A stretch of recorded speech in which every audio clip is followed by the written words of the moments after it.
خپل مدعا او خپل مقصد به سړي ته ډېر زر واضح کوي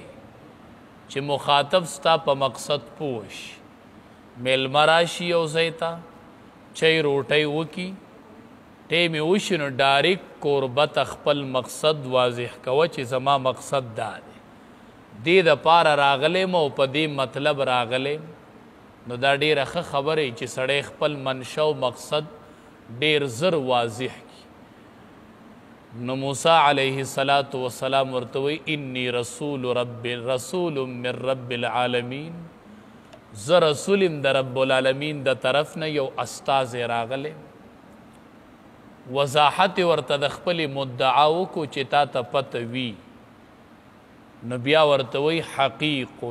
علی الا اقول علی الله الا الحق،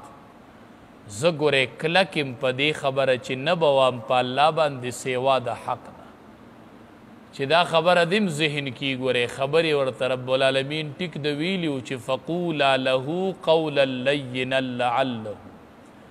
خبرې به ورسره ګورې ډېرې نرمې کوئ، خبرې به نرمې کوئ خو په مدعا کې او په مقام د منصب او د الله په توحید کې به د چا سره ګزاره نه کوي.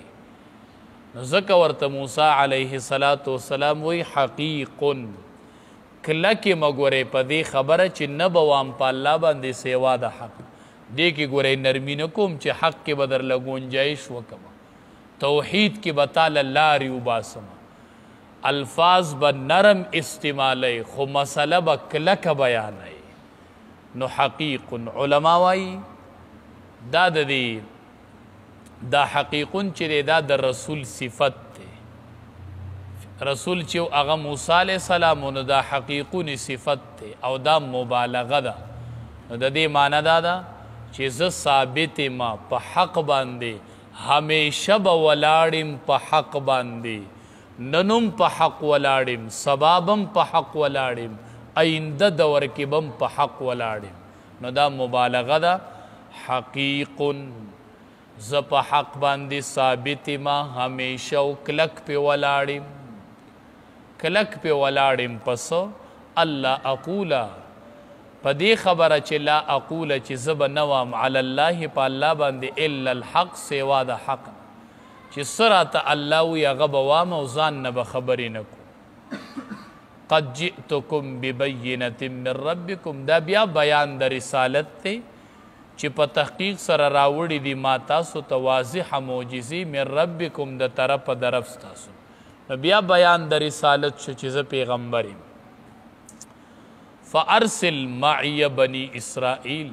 نو ته پرېږده زما سره دا بني اسرائیل پرېږده. د پیغمبر د مرګتیا سره یوه پیده دا وي چې پیغمبر قوم د غلامۍ نه خلاصي.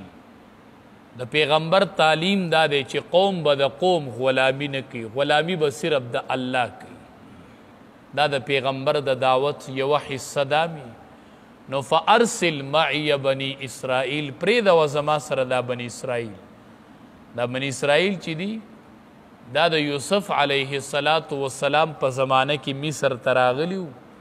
د دوی خپل اصلي وطن چې و هغه شام. د یوسف علیه السلام په دور کې دی مصر ته رالل، نو دا فرعونیان او دا قبطیان راولګېدل، دا بني اسرائیل خپل غلامان وګرځول، سخت کارونه به یې پې کول او ظلمونه به یې پې کول. نو پیغمبر ورته وایي فارسل، پرېږده زما سره دا بني اسرائیل چې خپل وطن چې شام دی چې دا هغې ته لاړ شي، دا هلته پرېږده ما سره. نو دا د یوسف علیه السلام په زمانه کې مصر ته راغلی. علما وایي د یوسف علیه السلام او د موسی علیه السلام په منځ کې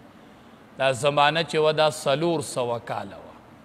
د موسی علیه السلام او د یوسف علیه السلام منځ کې زمانه چې وه دا 400 کاله تیره شوې. نو پرېږده دې زما سره چې لاړ شي خپل وطن اصلي ته چې شام دی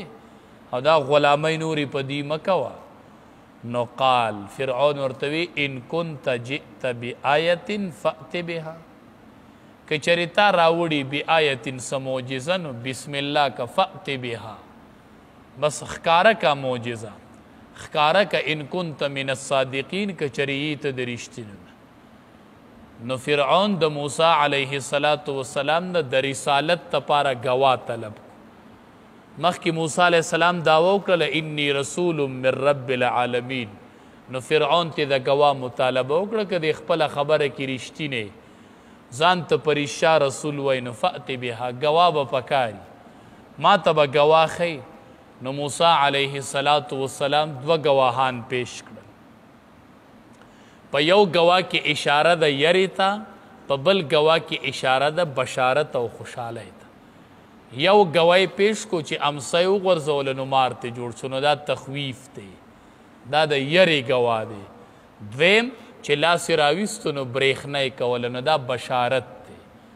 نو دوه ګواهانې پیش کړل یو کې تخویف شو یو کې بشارت شو نو د پیغمبر کاروم دا دی چې کله به خلک یری او کله به ورته خوشحالی اوري بل په دې دوو ګواهانو کې دوه مقصد هم معلوم شو چې د پیغمبر څوک نه مني نو عذاب به ورته میلاویږي مارې ووې مارې اشاره کې ورک او چې د پیغمبر کم منونکي دي نو هغه به همیشه خوشحالي لکه سپین لاس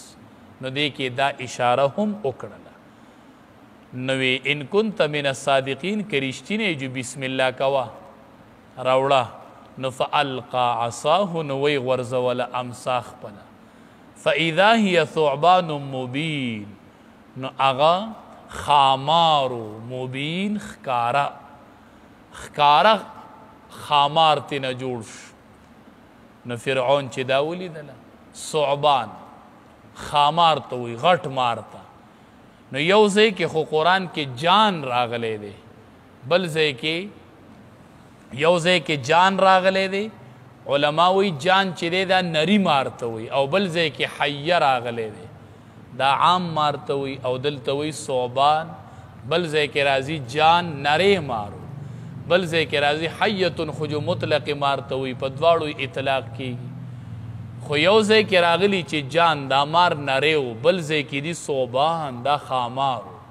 نو علما وایي دواړه ټیک دي اول دا نری مارو او بیا تینا غټه اجدها جوړه شوله دویم علما دا توجیه کوي چې نه